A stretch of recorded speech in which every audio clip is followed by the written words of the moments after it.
Hello, my name is Ashley DeMary and I'm the Assistant Project Manager here in Springfield. Hi, my name is Claude Menard and I'm an operator here in Springfield. We're here today to talk to you about the centrifuges we use to dewater sludge. We think we have a good preventative maintenance program that will be of interest to you. I'll start with a little history. In 2008, we had 2 centrifuges installed, replacing 4 belt filter presses as part of a sludge dewatering upgrade. The centrifuge system consists of 2 Centrifuge 21HD centrifuges, 1 spare rotating assembly, polymer storage and makeup pumping systems, a storage silo, and 5 conveyors. So Claude, you were here when the belt filter presses were removed and the centrifuges put online. Would you say that has been a successful upgrade? Absolutely, for a variety of reasons. Less odors, no wash water aerosol, the maintenance program is better, and the percent solids are better and more consistent. Okay, that's great. Well, let's go take a closer look at the centrifuges. Okay, let's go. Excellent. Nice. We're up on the centrifuge platform now, and the cover is open. Before I turn it over to Claude, I'll give you a few numbers. For the last 12 months, we produced 38,200 wet tons of sludge at 25.9% solids, or 9,900 dry tons. We have a disposal contract with Casella, and the sludge goes to a variety of landfills and incinerators. Each centrifuge is capable of processing 1.5 tons per hour. Due to landfill and incinerator delivery restrictions, we can only process sludge for approximately 100 hours per week. Here are the basic components of the centrifuge. There's an electric motor, a feed tube, pillow block bearings, sludge ports for the discharge, the rotating assembly, beach area. On the other end we have our centrate ports, pillow block bearing, and back drive unit.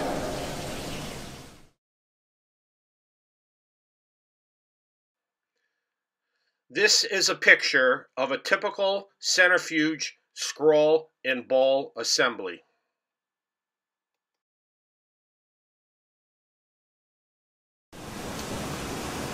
Our most important maintenance procedure is our 5,000 hour inspection and rebuild to the rotating assembly. We do this procedure in-house at 5,000 and 10,000 hours. At 15,000 hours, we ship the rotating assembly back to the manufacturer where the assembly is also rebalanced. Here are some pictures of the in-house procedure. This series of pictures were taken at the Springfield facility during the 5,000 and 10,000 hour in-house maintenance procedures. We bring in a technician from the manufacturer that works with our mechanics and operators to complete the maintenance tasks. The rotating assembly is removed from the frame. The spare rotating assembly is put in its place and the centrifuge is put back in service. The removed scroll and ball are separated and inspected for damage and wear. A common form of damage are chipped or missing wear tiles on the scroll. A common form of wear is to the intake and discharge ports. In addition, seals, bearings, and gaskets are replaced. After repairs, the rotating assembly is carefully put back in its storage crate to be used again during the next rebuild.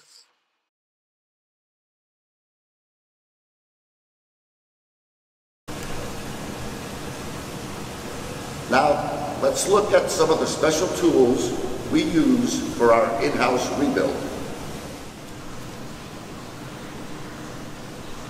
Here's some of the equipment that we use in our in-house maintenance program. Here we have an electric hoist. We have an I-beam for removing the bowl assembly from the frame.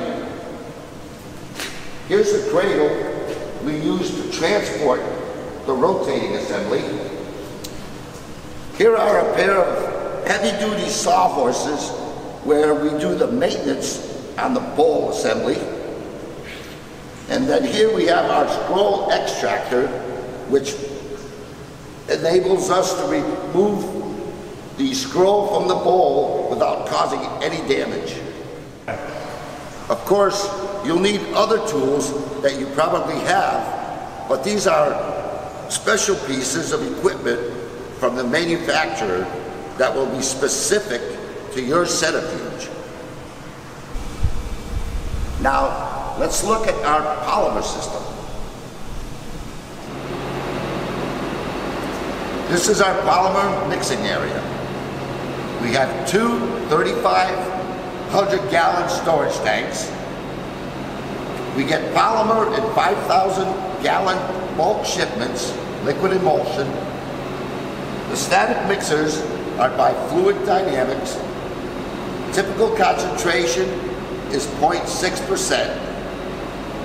After mixing the polymer, it is fed to an aging tank and then fed directly to the centrifuges with a progressive cavity pump. We use about 15 pounds of active polymer per dry ton sludge. Here's our polymer application point. We feed polymer into the sludge line about 50 feet from the centrifuge. We have several application points, but this has been our most effective. Here's the HMI screens that allow us to set the operating parameters. The centrifuges only run in automatic mode so that all the safety shutdown features work. The centrifuges only run in manual for specific maintenance procedures. These HMI screens are integrated into our SCADA system. Our SCADA integrator can view and solve issues remotely. We're back outside the centrifuge area at the maintenance boards. These boards help us to meet our performance goals for the centrifuges. We use a cloud-based CMMS system called CloudGen. We print out a month's worth of PMs and tasks and post them on these boards. The PM tasks have three components: accurate instructions, job safety analysis, and equipment-specific lockout-tagout procedures. I'd like to tell you why a robust PM program is so necessary.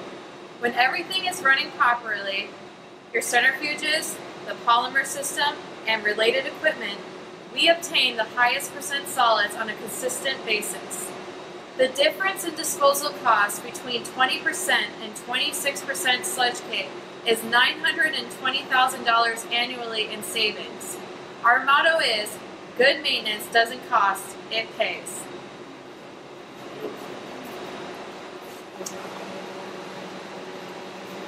The PM assignment board is a good visual tool that clearly establishes performance expectations and promotes accountability. There are over 250 operator PM tasks per year, and our completion rate always exceeds 95%. Equipment reliability makes my job easier. More time is spent optimizing and less time with breakdowns. Aside from posting maintenance metrics, we also post performance metrics for the centrifuge operators to see how the equipment is performing. This includes targets for our percent solids of the mixed sludge, our monthly performance compared to previous years, and graphs of our data, along with inspirational messages from our management team. Thanks for taking this time to visit with us and see our centrifuges. I think the point we would like to get across is that there are capital costs that occur when you buy and install equipment. However, those costs must be backed with an adequate operation and maintenance spending to make sure the equipment is operating properly and the useful life of the equipment is maximized. When there's a good preventative maintenance program, an operator's life is much easier. We look forward to keeping these centrifuges operating efficiently for many, many years. Thanks for visiting, and let us know if you have any questions. Thanks. Thank you. Excellent. Excellent. That might have been a keeper. That's a keeper.